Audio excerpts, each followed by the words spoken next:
AI ക്യാമറയിൽ ഉൾപ്പെടെ കുടുങ്ങിയ പലതവണ പിഴ കിട്ടിയിട്ടും അടയ്ക്കാതെ അതേ വാഹനത്തിൽ തന്നെ സവാരി നടത്തുന്നവരെ പൂട്ടാൻ മോട്ടോർ വാഹന വകുപ്പ്. നിയമലംഘനവും പിഴ അടയ്ക്കാതിരിക്കലും ശീലമാക്കിയവരുടെ വാഹനങ്ങൾ കസ്റ്റഡിയിലെടുക്കും. പിടിച്ചെടുത്ത വാഹനങ്ങൾ പ്രത്യേക സ്ഥലത്ത് സൂക്ഷിക്കും. പിഴപ്പലിശ സഹിതം അടച്ചു തീർത്ത് നിയമ നടപടികൾ പൂർത്തിയാക്കുമ്പോൾ അതുവരെ വാഹനം സൂക്ഷിച്ചതിന്റെ വാടക കൂടി ഈടാക്കും.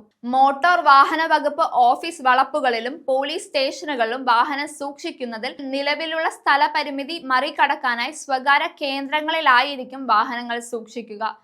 പിഴ വകുപ്പിനും വാടക സ്വകാര്യ സംരംഭകനും ലഭിക്കും.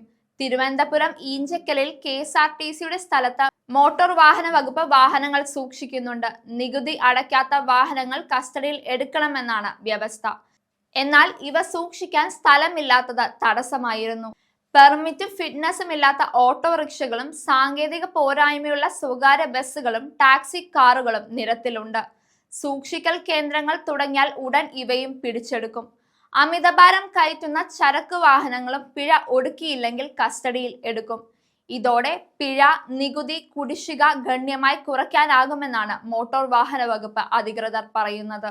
MVDയുടെ മാനദണ്ഡങ്ങൾ പാലിച്ചുകൊണ്ട് സ്വകാര്യ വ്യക്തികൾക്ക് വാഹനങ്ങൾ കണ്ടുകെട്ടൽ കേന്ദ്രങ്ങൾ ആരംഭിക്കാം. ചുറ്റുമതിലും നിരീക്ഷണ ക്യാമറകളും വേണം. സുരക്ഷാ ജീവനക്കാരനെയും നിയോഗിക്കണം. വാഹന പരിശോധനയ്ക്കിടയിൽ പിടിച്ചെടുക്കുന്ന വാഹനങ്ങൾ ഉദ്യോഗസ്ഥർ ഇവിടേക്ക് കൈമാറും.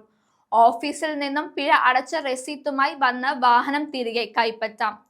വാഹനം സൂക്ഷിക്കുന്നതിന് നിശ്ചിത തുക വാഹന ഉടമയിൽ നിന്നും ഈടാക്കും.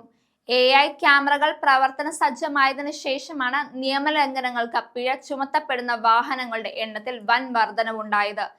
ഇതിൽ 30% വാഹനങ്ങൾ പിഴ ഒടുക്കാൻ തയ്യാറാകാതെ കുറ്റം ആവർത്തിക്കുന്നുണ്ട്.